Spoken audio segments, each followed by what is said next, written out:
Para si Watawad, pre. Uy, tag-ina mo. Uy. Kumal ngayong araw, tingnan nyo si John Ray, oh. Magawa ng duyan.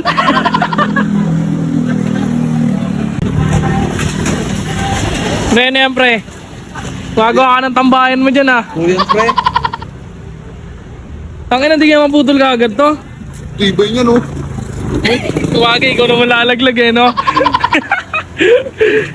Dito nga pala yan, sa harap ng motor shop. Malaka Motorcycle Shop. Malapit sa Lias Road. Pag nakita nyo to, bugbugin nyo. Nakita niyo ako, bugbugin niyo na lang ako. Pero syempre, magpagawa muna kayo.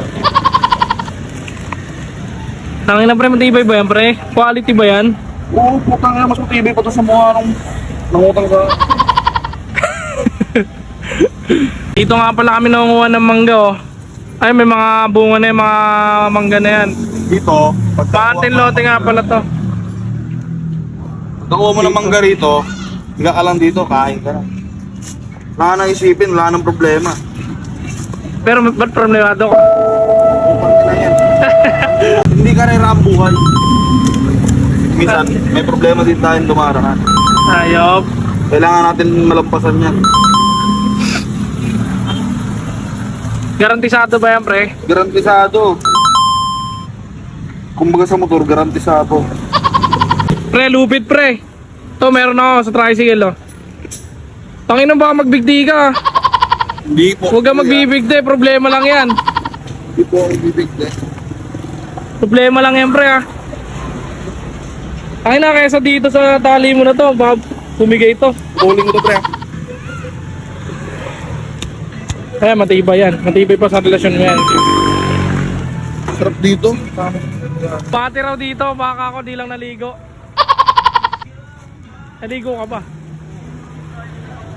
Ano ba shampoo mo? Head and shoulder. Yung sabon mo, sabon din sa puwet. Sabon ni kaya ano, sabon ni kaya. Ay, sabon mo, sabon din sa puwet eh. Aray mo. Gelias, oh. Ha? Nagawa ng first try.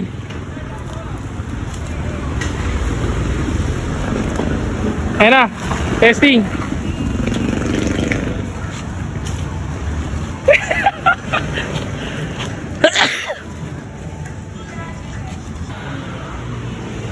Ha? Nakakatakot, tumatakas. Oo. Mer! Para si Watawad, pre. Uy, tag-ina mo. Uy, gago eh. Gago to.